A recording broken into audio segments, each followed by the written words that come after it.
The people asked, I listened. They said, Tig, we don't want to see your face so close to the camera. Nobody wants to see any face that close to the camera. Not even the supporters and fans of Michael Rappaport want to see his face anywhere near as close to the camera as he's forcing you to look at him from.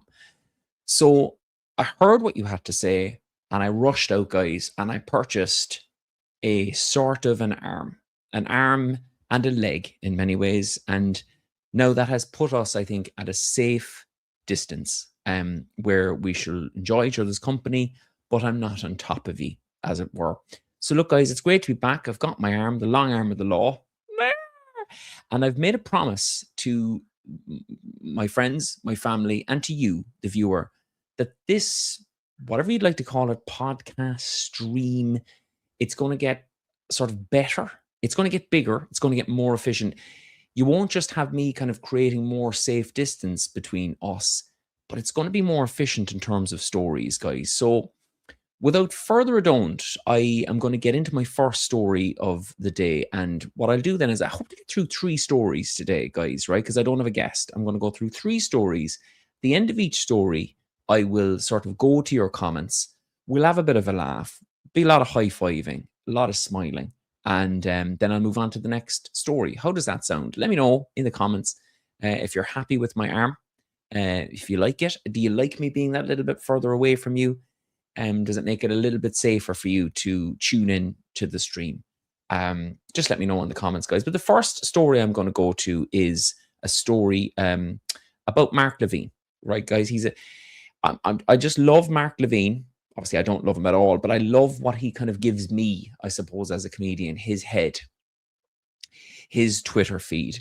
When he gets really angry, when he gets really cross, the kind of sense that you get of him losing control of his own narrative, it's all very funny to me, I have to say. So today I have a clip of his, which I just found just so wonderfully Mark. I've called this segment, guys, Mark Levine and the Parable of the Bread and Prostitute. I will say no more till you see the clip. Here we go. Mark Levine and a plastic surgeon. Back, America. You know, it's an honor to have Dr. Sheila Nazarian here. As a matter of fact, this is her first time on the program.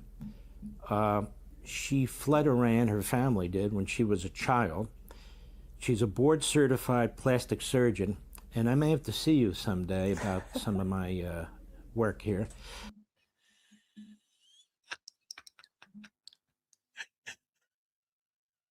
Mark's going to need some plastic surgery from his Iranian monarchist stooge. Perfect. On you go, Mark. And she's the star of Netflix Skin Decision Before and After. Doctor, an Iranian American, how old were you when you and your family left? And also, what do you think the Iranian people want? And are a number of them, a significant percentage of them, willing to take up arms and go against this regime if we help them? Great to be with you, Mark. Thank you for having me. So yes, my family escaped in 1985. My father was a pathologist in Iran, and he ran the Shah's Heart Hospital, and one of his lab techs told him, "You saved my eyesight, I'm going to save your life. You're on the list to be killed." And before we knew it, the next day, my father left to Vienna. He said he was going on a medical conference and left our passports with the government, me, my mom, and my sister. About a few months later, we hired smugglers to smuggle us across the desert, across the border into Pakistan. We were there, we were shot at by border police, the Iranian border police. They didn't want us to leave. We left everything behind in Iran, left everything my parents had worked for to come to America, as many do, to come to this amazing country that has given me all of these opportunities. By the time I made it here, I was 7 years old, and I'm so... As LPAG 1005 quite rightly points out, what is that hanging from her chain? To be an outspoken woman in a country that allows for free speech. So... Unless you're pro-Palestine, and then you'll get locked up and your career will be taken away from you. On you go. What do the Iranian people want? It goes back and forth, Mark, to be honest. I would say in January, they want democracy, they want freedom, the freedoms that you and I enjoy here every single day. When the bombing started initially, they were excited. You know, they were excited to see the Ayatollah gone, and they are. Doctor. Just look at, sorry, I totally messed up there. Just look at Mark's face throughout this segment as he looks at what will ultimately, I suppose, turn out to be, all going well for him, his plastic surgeon, Zionist approved plastic surgeon. But just look at his face. For me, he looks like a toad sitting on the bank of a swamp, reflecting on days gone by when, as a toad, he had more of a say in the sort of political situation within the swamp. Just have a look at Mark's lovely little face. An Iranian American. To this amazing country that has given me Please, all of these please, opportunities. Please look at Mark. By the time I made it here, I was 7 years old, and I'm so blessed to be an outspoken woman in a country that allows for free speech. So, what do the Iranian people want? It goes back and forth, Mark, to be honest. I would say in January, they want democracy, they want freedom, the freedoms that you and I enjoy here every single day. When the bombing started initially, they were excited. You know, they were excited to see the Ayatollah gone, and they are still to this day grateful for that. But, you know, they've been under economic sanctions for many years. They are Too right, Kevin. Yeah. Allows free speech in a country where hate speech, racism is what's called free speech, and opposition to genocide is considered terrorism. Yeah. And add to that, Kevin, if you stand up for your poor, disadvantaged immigrant neighbors, you'll get shot at in the face. That's the paragon of moral virtue and free speech that she speaks of. Wowee. are hardened people, and the top 10% are the ones that are living, Mark, in homes you and I have never seen the likes of. They are so wealthy. They live like Mark Levine, Trump's right-hand little Zionist toad, and a plastic surgeon with a Netflix series are both claiming that the wealthy in Tehran have houses that these people couldn't even imagine. Well, wowee. They run the country. They don't care about the other people, the other 90% who are suffering, who don't have electricity, who don't have food. Prostitution is high. It's cheaper to get a woman than a loaf of bread in some areas, just to give you an idea of how hardened these people are. So I have to stop you there, Doctor. I'll have to stop you there. So, guys, I've gone and done a bit of a deep dive on this, so you don't have to. Just doing a little bit of research this morning, and I can confirm that there is no sort of evidence at all that you can get a prostitute for cheaper than a loaf of bread in Iran. Like, there's no, and again, I'm sure a lot of people here listening to this stream will have access to a sort of internet search engines. Just put that in. There's just no evidence whatsoever. But what there is evidence for, guys, is that in accordance with her claims that the top 10% rule Iran, sort of, and there's a wealth disparity that's really shameful. I suppose the point she's trying to make in her own convoluted kind of plastic surgery orientated way is that this is a failed government, a failed regime in Iran because of the disparity in wealth. Now, a cursory glance, my friends, at the statistics around wealth disparity in sort of Iran versus in the US. Let me try and find the statistics here for you. Yes, the top 10%, if the richest 10% own most of the wealth while poor women sell sex to survive, that's evidence your political system needs overthrowing, unless the country you're describing is the United States, in which case it's evidence the economy is booming. So if you were to look at wealth disparity, for instance, and you were to look at Iran versus the US, well, the top 10%, which again is a kind of a disingenuous point, because what she means is the top 1% effectively. There's no evidence that the top 10% have more wealth than the lowest sort of 10% at a level of disparity anything like the US. So she's talking about the top 1%. The top 1% versus the top 1% in the US. The US, something around by 10% more, let's see, 10% more. Sorry now, guys, I should have put these statistics more. Here we go. Iran's country puts the top 10% at about between 50 and 60% of wealth, and the top 1% at 29%. WID derived US figures put the richest 10% at about 69.5% of American wealth. The Congressional Budget Office gets a similar US result. Excluding future Social Security income, the richest 10% held 69% of wealth, while the bottom half held just 3%. Now, to the Goodly doctor's sort of claims around prostitution. Again, there's no evidence at all. I won't go into the actual specifics of, because it just doesn't warrant sort of investigation. Of course, you can't get a girl, as she says, quicker than you can get some bread on the mean streets of Tehran. But of course, in the US, guys, an Urban Institute investigation into the underground commercial sex economy found street prices varying enormously by act, city, setting, and individual circumstances. This is an urban.org, guys. The interviews described amounts such as £50 at the low end, 75 to 100 for some encounters, and obviously substantially more for others. Is that cheaper than bread in the US? Well, no, I suppose a loaf of bread's not $50 in the US yet, as the fella says. But it's obviously, more affordable than a doctor's appointment, for instance. A month's medication, an emergency room visit. Oh my God, that would be several times the cost. Childcare for a day, dental procedures. So I suppose if the Goodly doctor's point is that because disparity of wealth is so great in Iran, people can't afford bread, they have to go and get a prostitute instead. People are sort of driven to going into prostitution and drug use as well, I think at some point she says. The laughable thing, the hysterically laughable thing, is that she begins the interview, as you saw, by valorizing the US and saying, my God, I've got freedom of speech over here, and this is the land of milk and honey.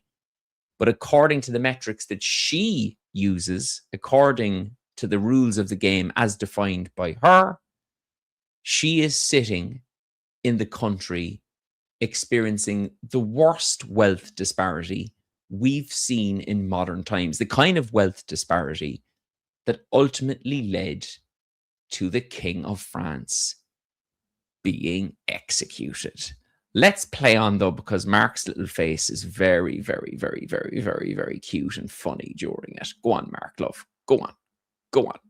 Go on. What do they want today? Well, the regime is telling them now, either you don't like us, but without us, there is no Iran. There is a sentiment in Iran that America will come and split the country up. This is very unnerving, guys. I've got a comment from Now Media saying hi there, but like this is Now Media. So this is spooky. Like, is that Zach or is it Nicole? Big shout out to Zach and Nicole. Either way, what do you think of my arm? Holla! Factions will be fighting. It's Nicole. Like it happened in Syria after Assad's regime fell. Like in Yugoslavia, the country might be split up. This is what the regime is telling the people. You might not like us, but they're going to come and there will be no more Iran without us. So I think the messaging that needs to go out is we don't want regime collapse. We want regime change. We want the Islamic regime changed.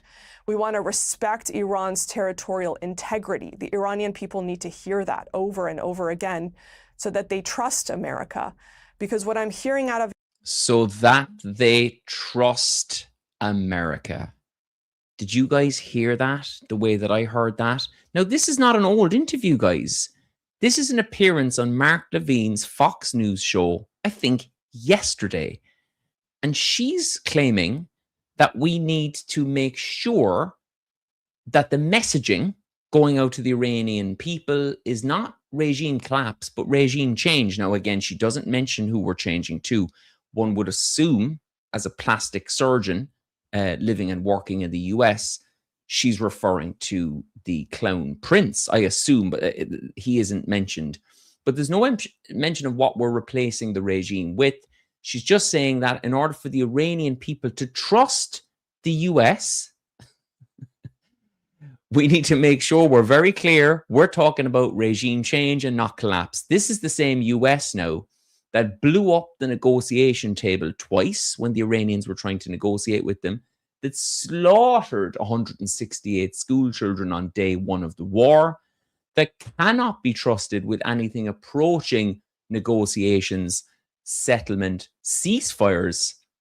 She's claiming that in order to make sure the Iranians trust the US and Americans, they need to be very clear right now that they ain't talking about regime collapse. They're talking about regime change. They still care about the Iranian people. Now, these are the Iranian people that they've slaughtered, the Iranian people whose sort of most cherished archaeological sites, historic sites, have been absolutely destroyed. Infrastructure, civilian infrastructure like bridges, destroyed. And we're still hearing on Fox News that it's just a matter of the US reassuring the Iranians that they can still trust us. Right now is, all of these economic sanctions, it just means the rich, the top 10% mark, their son won't have a new BMW this year. That's the effect it'll have on the ultra rich. So what do we do to have regime change? It's not just arming the Iranian people. And you're right, they do not have a Second Amendment. They do not have a way of taking down the people with the guns. And they're just like you and me, Mark. What are they going to do? Run into the bullets and hope it runs out before it hits their kids behind them? They have jobs, they have families, they have a life. We wouldn't expect us to do that, so we don't expect them to do that without being armed. So yes, arming them is one thing. The other thing is going after. That's a good point from John O'Neill. It does look like Mark Levine is in and out of consciousness during this particular interview.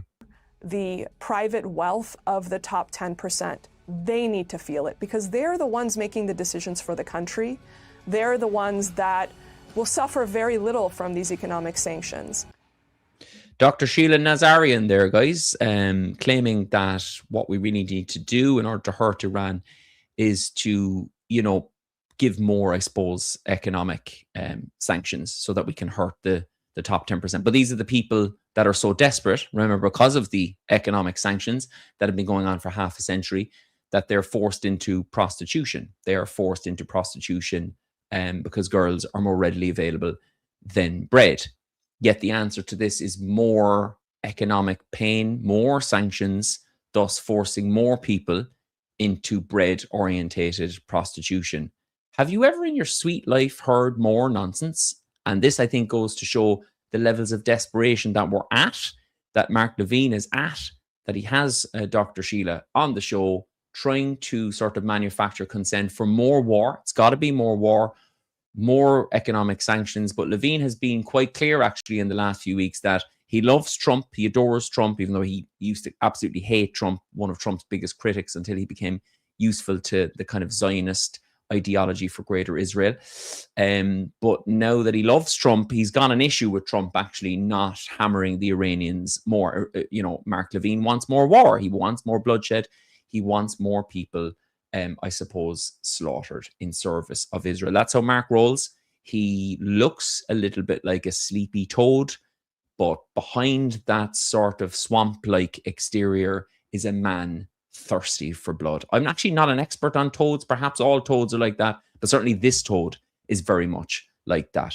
Now, guys, I'm going to move on to the next story because I'm way more efficient. Like, I'm bang, bang, bang. Actually, I should take some of your comments. How am I getting on with it? There's a lack of comments coming in on the arm, guys. This arm, is a huge part of my life now. I feel very attached to the arm, if you will. And yet there's very few comments coming in. So if anybody could like to specifically address the arm, that would be just lovely. Miles Murphy Cork, she collected 10 packs of crisps. She did indeed. I mean, she seems like an all right woman, to be fair. But I do have to say, though, she seems like one of the more balanced ones, actually, to be fair. She's just making kind of wacky points, but at least she herself looks reasonably sane and centered. A lot of the time, they're coming out with wacky stuff, but they just look insane as well, and they're acting insane. Like, no shade on the Irish-American diaspora, but I do think the Iranian-American diaspora take the biscuit for the zaniest sort of gals and guys in the business. New comments. Go on, Ty. Go on. The arm. Yeah. So Darth X, if you may have missed the start, right? So this is, you see this thing here in your screen. This is called an arm. I just learned that today, and it helps me to speak to you, right, at a little bit more of a distance, because there was a few people ringing into the show, like saying, we don't want to be that close to his head at all. And that's fair enough. Like, I wouldn't want to be that close to my own head. So with this arm, I can chat away to you, and you know what I mean? Like, we're at a bit of a distance, and Darth X, he gets it, man. He just gets it. Like, that's what I love about him. He just gets it. What did the Toads do to deserve being compared to that individual? That's a good point, Kevin, actually. Yeah, and I have no issue with Toads. Like, my last kind of conscious awareness of Toads was in the Paul McCartney Christmas video when I was like a kid in the 80s. Boom, boom, boom, aye, aye, boom, boom, boom, aye, aye. Do you know what I'm saying? So other than that, I have no issue with Toads whatsoever. Like, but yeah, any more comments there on Dr. Sheila? It's all unraveling just like their brains. It is. Like, I can't stop watching Fox, to be honest with you guys. It's kind of like a guilty pleasure, but it's also useful to see this is the most extreme version of the US. And I think it's useful to see what they're saying, the kind of propaganda they're putting out there. Like, they're really panicking around Trump at the moment because they just can't find sort of any tangible reasons to support the Iran war, except this kind of thing of Trump as a mystical being. We don't quite fully understand what he's doing yet, but like, he's doing it so well, and they're kind of getting more wacky, and you can see they believe the bullshit less and less on their faces. So I'd recommend them, guys. I'm a big Fox News watcher. Like, sorry, shoot me. It does melt. It melts my brain. Yeah, but it gives me so much material, man. Like, Mark Levine's little head, like, gives me so much material. It's crazy. Lots of love coming in for myself and Nicole. Look, all the love right back at you guys. I hope you enjoyed our little shenanigans there during the week in London. I'll be back in London, actually, hopefully for a day, maybe this week or next week. So look out for me, London. Better go on to the next story, guys, and I need a new banner for it. Look how efficient I'm after getting. My new banner is called, and this is the show title, The Canadian Government Suddenly Cares About Children. If you're wondering what I mean by that, a couple of people from Canada in the comments going, what's he on about?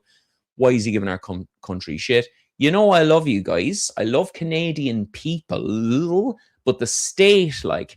So let me say a couple of things after we have a look at Mark Levine in action. This video has gone super viral with people generally in the comments saying, wow, it's so great to have a statesman.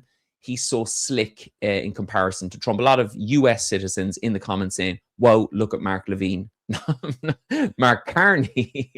Mark Carney, can you imagine if Canada was run by Mark Levine? My goodness gracious me. Let's have a look at Mark Carney, who I assume has got Irish roots. In fact, I'm pretty certain he's got Irish roots. Let's watch him in action, and then we'll have a little chat about him. Says you. Instability in the U.S. bond market. Well, let me say a couple things. No, in terms what we're focused on, as you know, is building Canada strong. It's putting Canada in a better position for Canadians, for all Canadians. Now, it happens to be the case that we are stronger and we're in a better position than we were 18 months ago, because we've recognized right from the start that we needed to focus on building at home, we needed to diversify abroad. Both of those have longer payoffs, but we're already starting to see some of the benefits of that.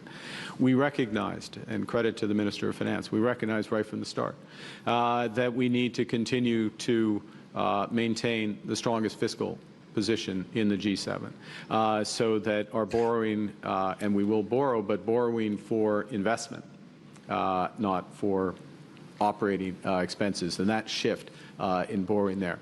And let me make this point, because the last part of your question, you know this well, that we are entering a phase where fiscal strength, discipline, focus is going to be. Miles, you're 2 steps ahead of me, buddy. That's what I'm getting to. That's what I'm getting to. Yeah, the treatment of the Indigenous children, perhaps. We'll get to that in a separate video in a moment. But yeah, let's hear this. Let's hear this Carney lad out. Be very important. It's going to be scrutinized. I mean, it doesn't. I will say to Canadians at home, like, as someone who's been in and around financial markets for a long period of time, what I'm about to say doesn't make sense, but it's the way the world works, is that markets sometimes ignore these fundamentals. And then all of a sudden they focus on them. And when they focus on them, if you don't have your house in order, it's too late. We have our house in order, and we're getting stronger. So. Next question. there's okay. So two things, right? One, objectively, you know, he is so slick. He is so professional. He is obviously much better read. He is a much better sort of diplomat and statesman, like than Trump, obviously than Trump. Then a lot of leaders, I would say, but he reminds me a lot, and please let me know in the comments. He reminds me a lot of Obama, actually. He's got a bang of Obama off him.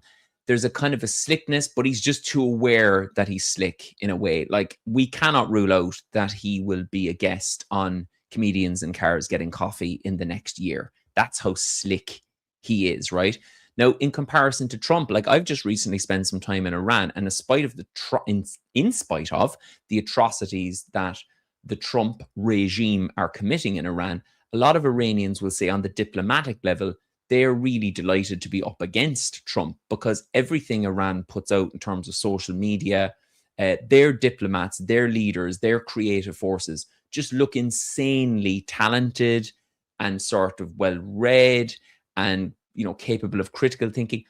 Of course they do. Like, they are, but they're also up against Donald Trump. Imagine, like, in the student debating event, you find out that you're up against, you know, not somebody who's done a load of research, like not somebody who's got a skill set. You're up against Pete Hegseth in a blackout and Donald Trump. I mean, like, this is just manna from heaven.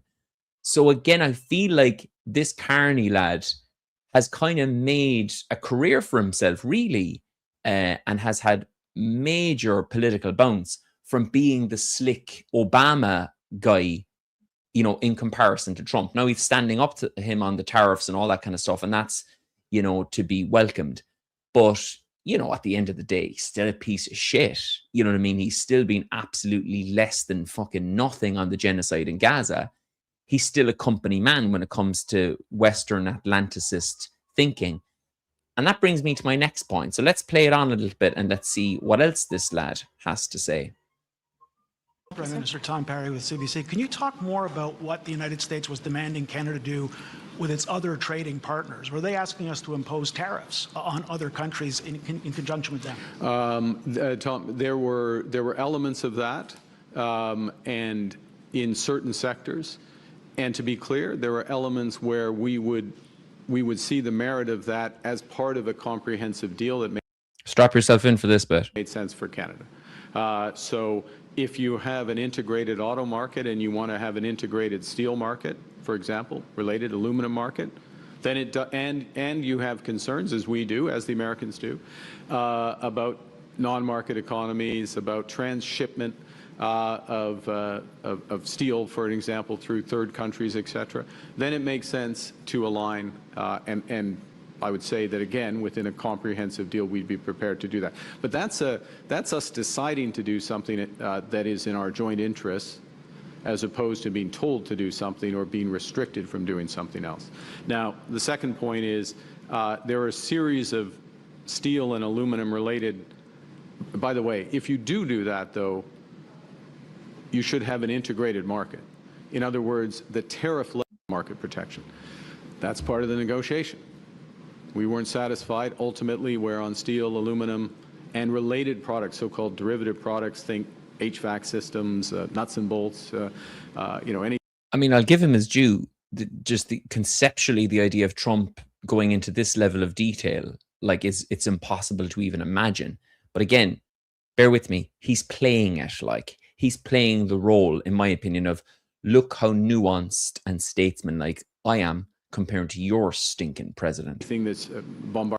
And I'm just saying, the lad who, you know, hangs out outside my local off license and occasionally screams at me and often does be chatting to the wall, I feel like he would also make the US president look very, very beatable. That's all I'm saying. I don't think the bar is high. Bombardier products, Bombardier recreational products, there wasn't enough movement.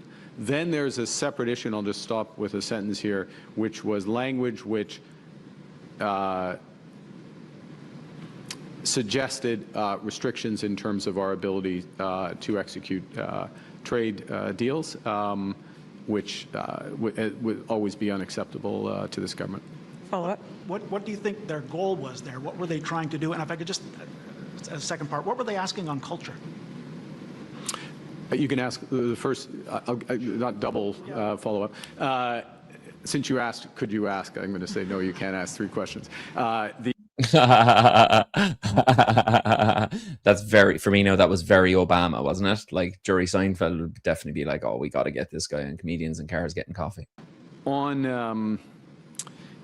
Look, sorry, now I've forgotten the first part of your question. What was it in trying to get us gain more control over our trade policy? Oh, why are they trying to do that? It's a power play. It's a power play, and you know, becomes a question of sovereignty. Look, let's take a big step back, and this is what is unfortunate about the situation we're in. We're here for the right reason, but it's unfortunate. Canada and America and our G7 partners, we think about a lot of issues the same way. We're concerned about excess capacity in non-market economies. We care deeply about forced labor, child labor. We want... Now, let me stop you there, Mark. Let me stop you there, buddy. I will return to obviously the major point there that suddenly the Canadian government cares deeply about child labour and presumably the welfare of children generally. We'll return to that point in a moment. But the energy of what he's saying as well, the kind of thrust of what he's saying is, we don't like being pushed about by the US. Now, we do effectively support the US and the West generally when it comes to things like the genocide in Gaza. We do support the US for the vast majority of all their illegal wars in the modern era. Bit of pushback on Iran for sure. They haven't supported the illegal immoral war in Iran, but that's a new development. Traditionally, Canada's been right there. In terms of the Canadian government, not Canadian people, I hopefully don't have to keep explaining the difference, but effectively what they're saying is your classic neoliberal, centrist, kind of Guardian reader bollocks, which is that we support US imperialism, no problem, but we just prefer when they did it with the checks and balances. You know, bring back the Bush administration all day. Okay, they were a bit wacky and he said some silly things and a lot of those clips went viral. But you know what? At the end of the day, he went and he did it the right way. He sought approval for what he wanted to do. When he wanted to go and slaughter some brown people over in the Middle East, he didn't just get up and do it. There were checks and balances. He went through Congress. You know, he did things the right way. He was nice to Canada when he was drumming up support to go slaughter some kids in Iraq. But this guy, Trump, he kind of pushes us around a little bit. So we're going to get all nationalistic about it now. And we're going to be like, no, you ain't treating Canadians like that. Give me a break. Is there any part of your head at all thinking maybe we shouldn't go along with US imperialism at all? Like, don't be posturing like you're this, you know, sovereign independent country that just happens to align with everything the US wants and pushes back only when there's a vulgar, talentless, idiot brute in the White House who you find a little bit exceptional, not so much because of the policy, but the way in which he tries to get you to tag along. Like, it's just so embarrassing. And so let's go back to the point of children. So Mark Carney and the Canadian government care deeply about children and the welfare of children. Okay, well, let's just take a little look at this clip.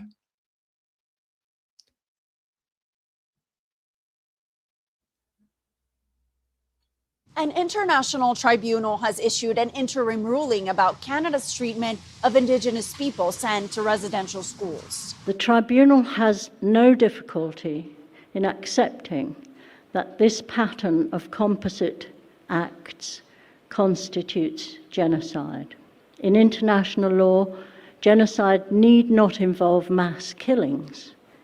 It can be a slow and continual process taking place over centuries. The statement also acknowledged that this isn't the first time the term has been used to describe Canada's treatment of Indigenous people. In 2015, the Truth and Reconciliation Commission found the Canadian government's policies on residential schools constituted cultural genocide. The tribunal is an international body that examines social justice and human rights cases around the world. It has no official legal standing and its decisions are non-binding. Survivors say the ruling gives them hope. And it's a long, long journey. It's a beginning, and we get answers. Tell the country the truth of how this came to be. I want the truth, and I want all sides of the truth. The conclusion came after hearing 4 days of testimony from expert witnesses and survivors of residential schools and forced sterilizations from across the country. The effort was spearheaded by the Native Women's Shelter. The 4 days played out like a trial. The panel of Canadian and international judges heard emotional testimony of people who were taken as children from their homes to residential schools. George Steinman was one of them. He spoke about a neighboring community. There was a real sandy beach, and the kids would play there before they got on the plane. The mothers told everybody, we don't want you to go on the sand. We want to see the footprints of the children. And the next day they would come down, and have a look at the footprints and think about all their children that were taken away. When the children got to those schools, they suffered widespread physical and sexual abuse.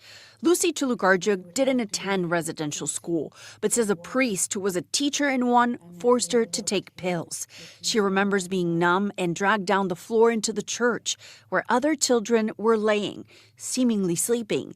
She says she was then sexually abused by the priest. And next thing I remember, it seemed like I closed my eyes and I opened them again.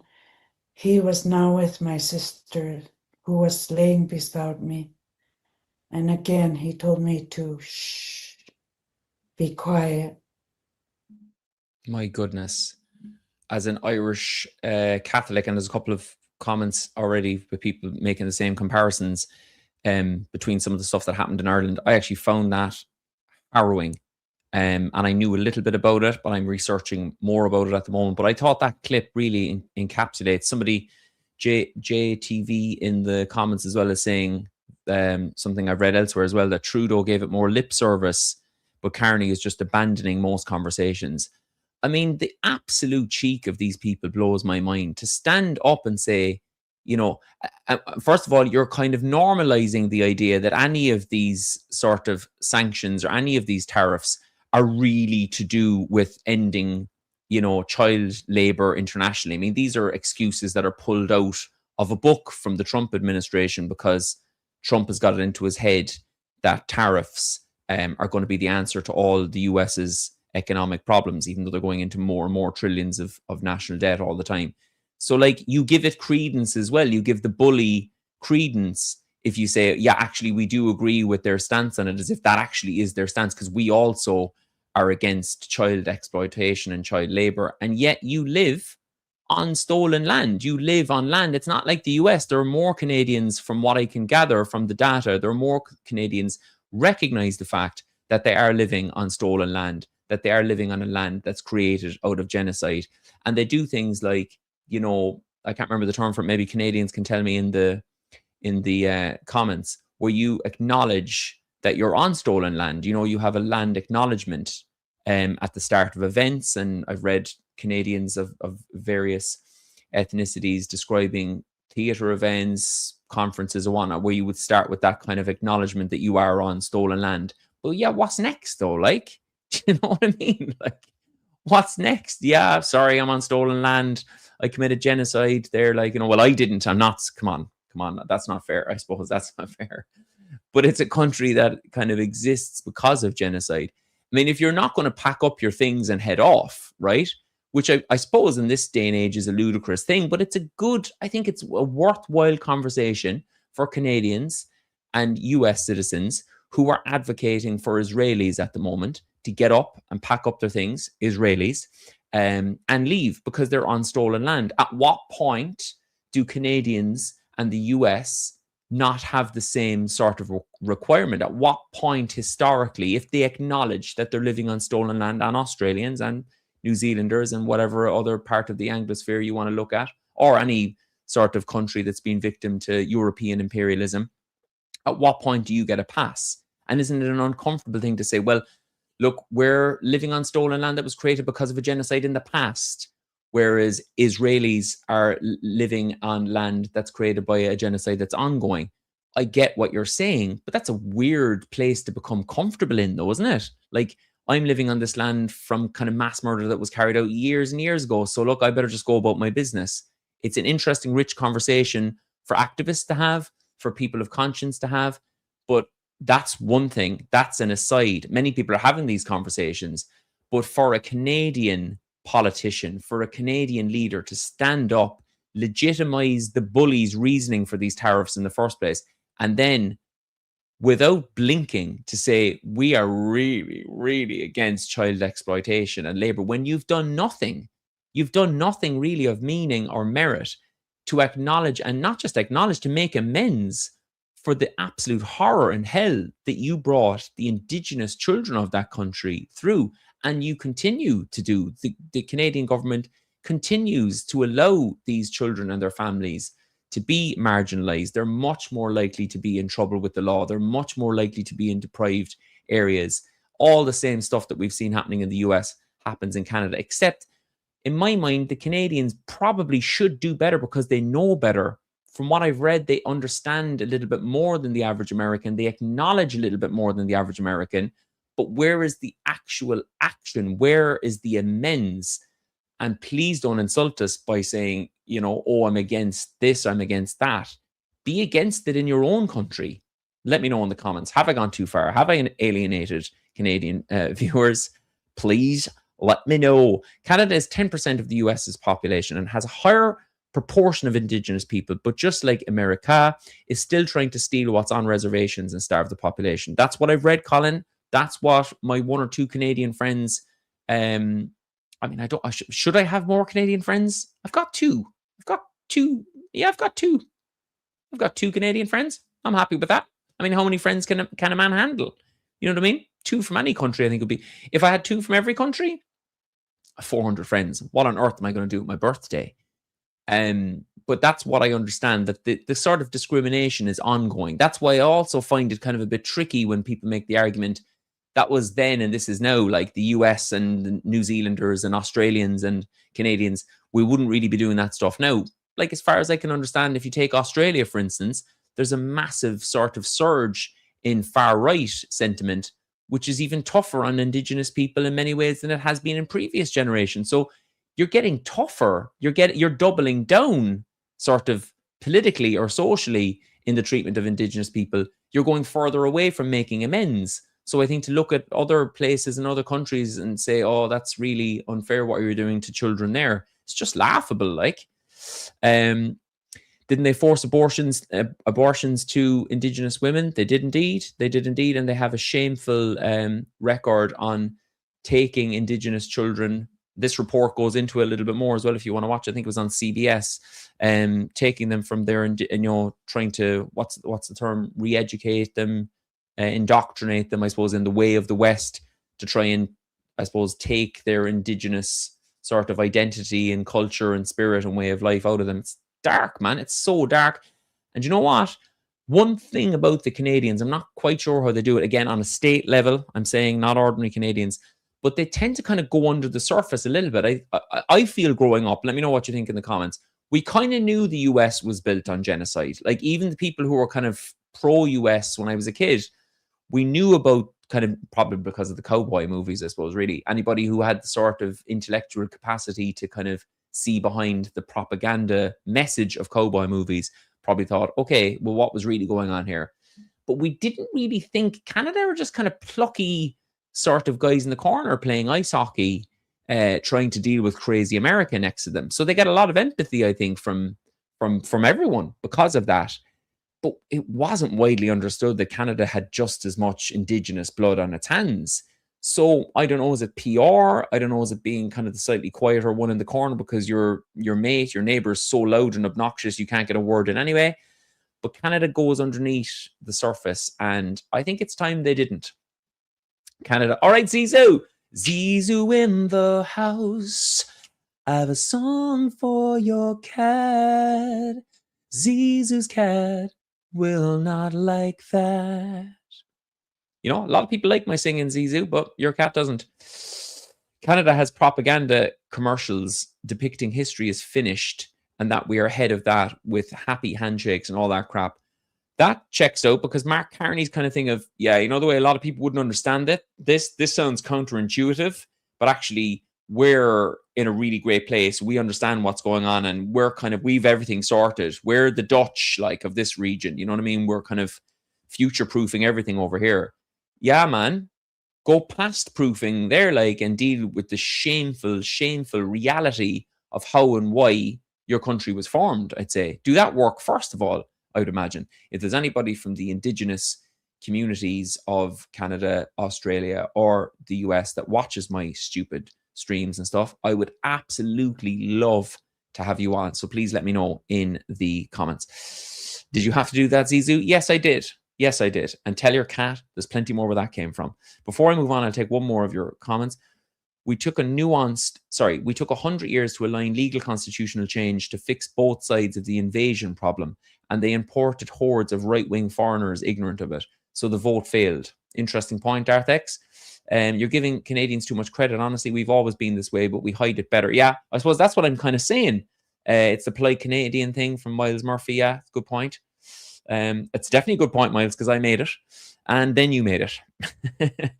Canadians are just a limb of America to us in Ireland, I think. Yeah, well, first of all, we don't know the difference. Anyway, let's be honest, Miles. We don't know the difference. I'm being playful about this, but how I always kind of know someone's Canadian is it appears they're an American, but then suddenly they start becoming very polite, measured, and reasonable. And they're like, oh, obviously they're Canadian, and they're much quieter. But they get away. They're definitely, like, generally sounder. You got that term? We use that term in Ireland a lot. They're sounder to deal with. They're less loud. They're less bolshy. There can be a little bit more self sort of deprecating. But I'm not talking about Canadians, though, you see. I'm talking about the Canadian state. I feel a country can't really be a modern country with self-awareness if it doesn't acknowledge the sins of the past. And in this case, the sins are the worst sins imaginable. So I'll move on. Now, have I got the skill set to do this? If I can pull this off now, there are going to be text messages flying around that this is the most technically savvy stream on the internet. I don't know, guys. I'm just a man. Wow. He's only gone and done it. Wow. Can you see that, friends? I won't be signing up for Stars and Stripes, guys. I will not.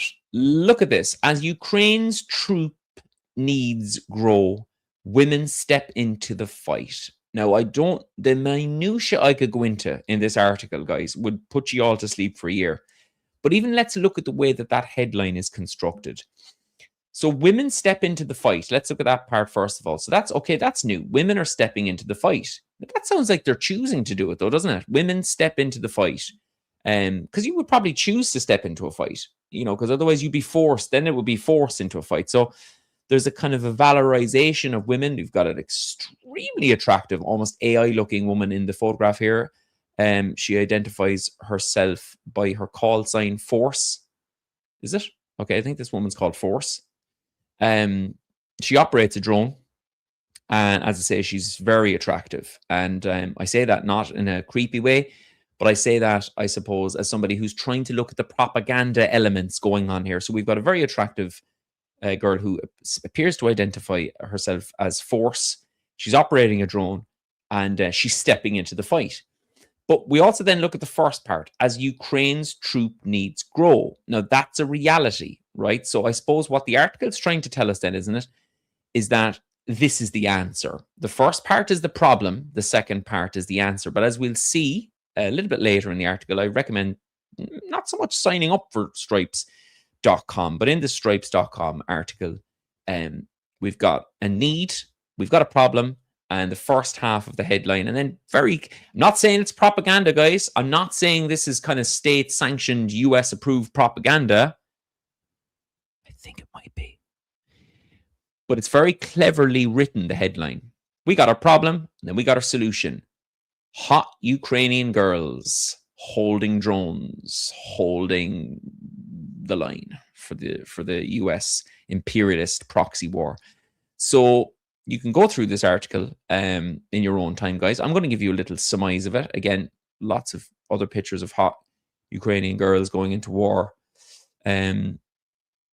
There's a large advertisement for the Ukrainian forces, then covers the side of a building in Kiev. The advertisement, which features a female soldier, reads, "Together we are unbreakable." So they're throwing in a few women into the mix here, guys. Bit of girl power. It is a girl power article. I've cleverly, guys, so read that in your own time. I can't read it for you. I have cleverly then sort of surmised the article earlier when I was having a look at it. I'll just take my screen off there now because you've enough of that. Wow, this guy's so tech savvy.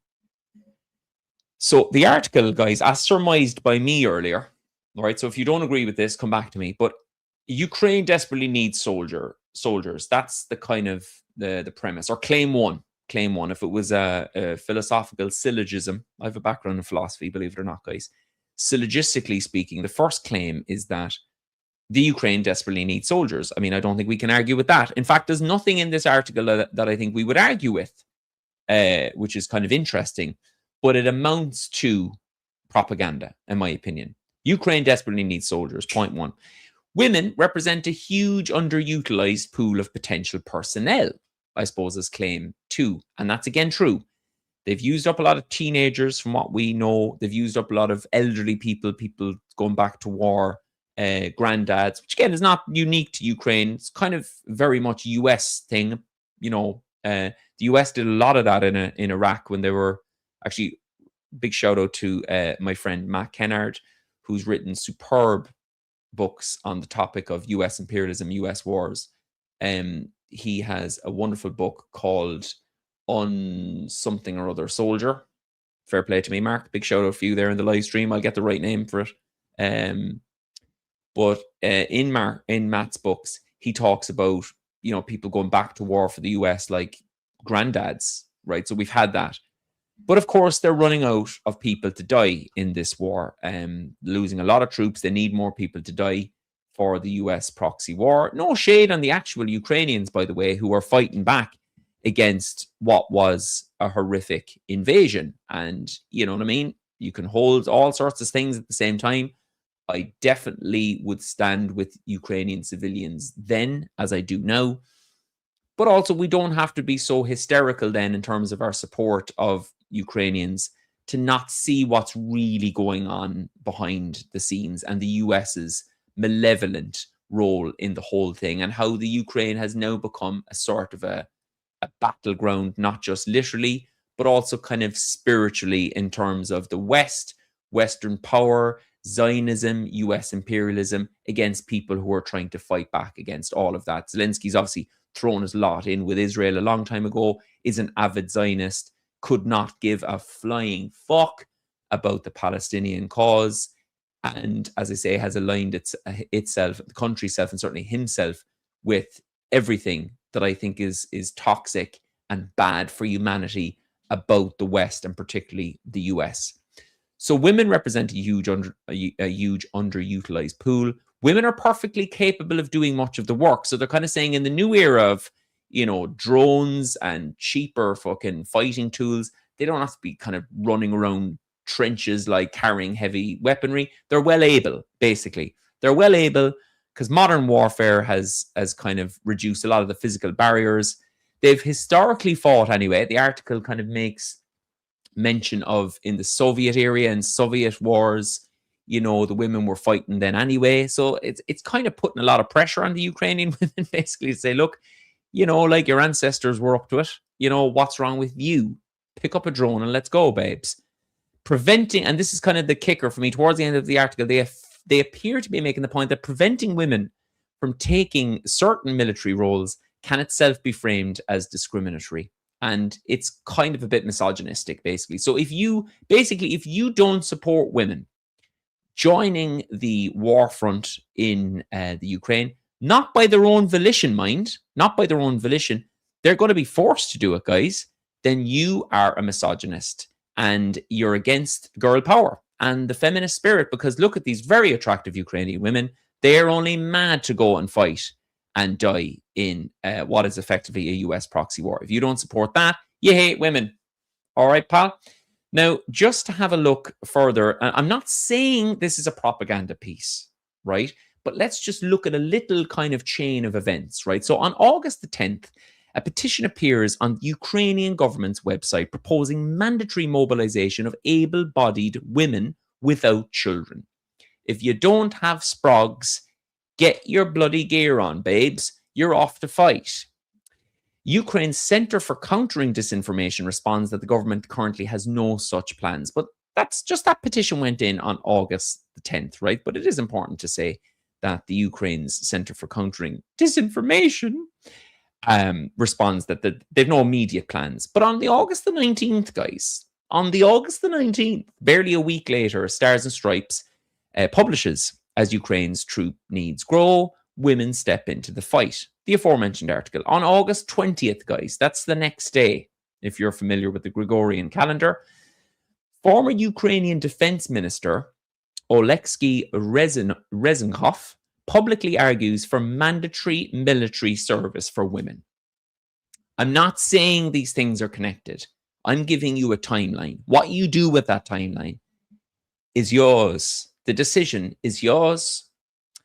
August the 23rd, guys, Roman Kostenko, Secretary of Parliament's Defense Committee, says Ukraine is preparing radical changes to its mobilization system because recruitment isn't providing sufficient manpower. Potential changes to draft age rules are among the measures being discussed. It's up to you. I'm just giving you the information. But one thing for sure that's wacky and confusing about this article is the whole point of the article, really, in many ways, is to say, wow, look at these women who just happen to be extremely attractive going to fight in these wars of their own volition. They're standing up for the Ukraine. They're kind of saying, why not me? My granny was involved in a previous Soviet war. I should go and do that now as well. And there's nothing stopping me, like, because there's no big heavy machinery anymore now. I can just go straight to the front, like, with the drone. And sure, I'll have a great day, like, you know what I mean? That being said, that's the whole sort of message of the article. Fair play to these women who are taking the ultimate step. But actually what's going on sort of behind the scenes and even within the article is that conscription's coming. But sure, if conscription is coming, they'll have no choice in it. There's no point in having these stories about these women taking this extraordinary step, this unbelievable moment of nationalistic valor. They have no choice then if conscription is coming. So, like, I'm not really sure what the point of the article was. If your attempt is to, what you're basically doing is like, look at these brave Ukrainian women. Why can't you be brave and actually really hot like them, women of the world? They'll have no choice soon, guys. So you have to ask yourself, if you are being asked to sort of consent, if there's a manufacturing of consent, for you to think, yeah, let's send young boys, let's send granddads, no, let's send women, let's send everyone. And we will still support Ukraine over here as they send all their citizens actually to slaughter in a war that clearly has no military solution to it. So I just think it's so easy for the US. We see now Burnham at the moment. I think his first state visit was to Kiev. Of course, like, you know, Britain will stand shoulder to shoulder with the Ukraine in this noble war.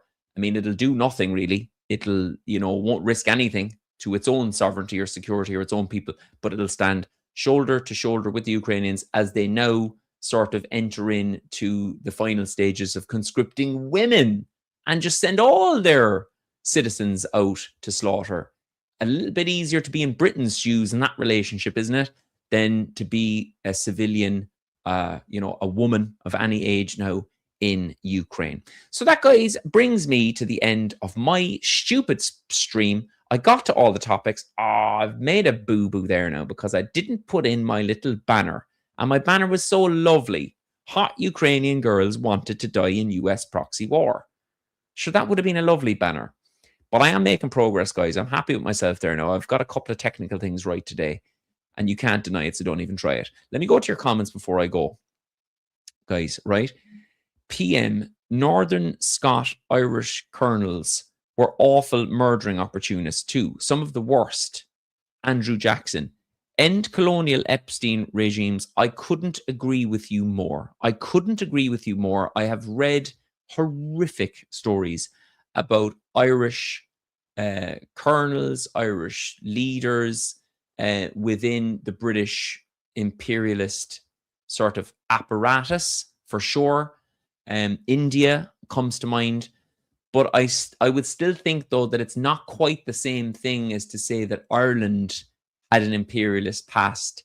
It's also, in a way, a consequence of the colonialism that happened in Ireland. Were there bad bastards and bitches in Ireland that jumped on the imperialist bandwagon and got their share of the illicit spoils? Absolutely. I don't for a moment think that Irish people are in any way sort of morally better than everyone else in the world. I do kind of think that. Privately, though, I'd never say it on a stream. No, but you know what I mean? Like, I suppose we can sort of acknowledge the guilt of Irish citizens without ever getting into a scenario where we're claiming that the Irish state collectively were supportive of imperialism, largely because we didn't have it in us either. Like, we didn't have the navy, we didn't have the population. We spent all our time trying to get out of the British Empire as opposed to start our own one. But your point is absolutely rock solid. There are certainly Irish individuals and the odd Irish institution as well, to be fair, that have absolutely blood on their hands and played their part. Generally speaking, though, the Irish aren't like that. Back in the day, farm or sale or march or apprentice. I'm not sure what you mean. And I'm a big fan of yours, Obi, Ralph. You see, I've missed sort of context for that. I'm going to take another Popeye. Big fan of Popeyes. I think anyone would turn into a monster once you do certain things to them. Well, yeah, this is my kind of argument with the goodly, not so goodly, obviously, Israelians, as my friend calls them. You know, I think they're a lot of them are too far gone now, but I don't feel they were born monsters. Like, that's the kind of, they're almost like the Jungian shadow brought to its logical conclusion. The shadow has taken over. Like, the shadow has kind of consumed the person, and all we see now is the shadow in a lot of them. I think I'm going to say shadow once more. Lots of love coming in for my arm. Thanks, guys. I'm a big fan of my arm myself. Neil Curry, monsters exist, but they are too few in number to be truly dangerous. More dangerous are the common men, the functionaries ready to believe, to act without asking questions. Primo Levi. Yeah, that I'm familiar with that quote. I'm familiar with that author. And that is startlingly as true today, perhaps more true than it was when he wrote those words. Ty, where are you going? I just got here. Zizou, it isn't my problem, actually, right? I'm going to be frank with you now and your cat. It isn't my problem that you're late to this stream. The facts on the ground is that I was early to my stream. That's also untrue. I didn't start until 5:15. I have to go. I've got between 3,000 and 4,000 children. I've just got the 3, but they're demanding. Like, 2 of them are very young. I can hear one of them downstairs railing against its mother. And I've got to go down and step in, guys. But I've had a sweet, sweet time today with you guys. A lot of love coming in for the arm. Got through 3 stories. I say got through. I loved it. But I have had some feedback that I need to step away from the camera a little bit. I need to get through more stories. And I just need, but you know what? I'm going to push back on that. I don't need to do anything, frankly. I don't need to do anything. I want to do lots of stuff, and I want to get through more stories, and I want to move a little bit. Maybe have you ever considered you don't want to be so close to my face? Maybe I don't want to be so close to yours either. That comment is specifically for Zizou and Zizou's cat. How many wives? I only have the 1 wife at the moment, Zizou, but I am open to reverting to Islam. So what's the story, guys? If I revert to Islam, what are we talking? 3, 4 wives? And what are we talking like? Is that 3, 4 houses then? Because like I'm reliant on Patreon. Do you know what I mean? Like, if I revert to Islam and I sort of consider many more wives, I'm going to have to really dig. Well, my patrons are going to have to really dig deep on that slightly kind of dicey, almost Islamophobic note. And of course, you know, I ain't got no Islamophobia in my body.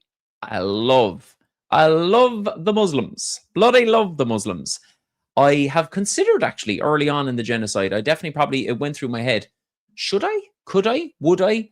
I have found my own way and my own spirituality. I think that I have my conception of a higher power.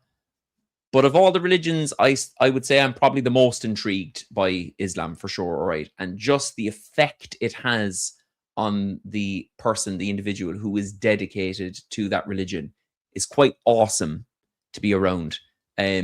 It's just a beautiful kind of, it gives you a sense of meaning, a sense of structure, a sense of resilience, a sense of purpose that I do find kind of inspiring. All right.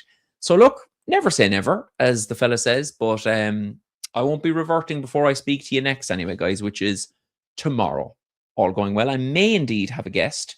I won't say that it's definite until we get it.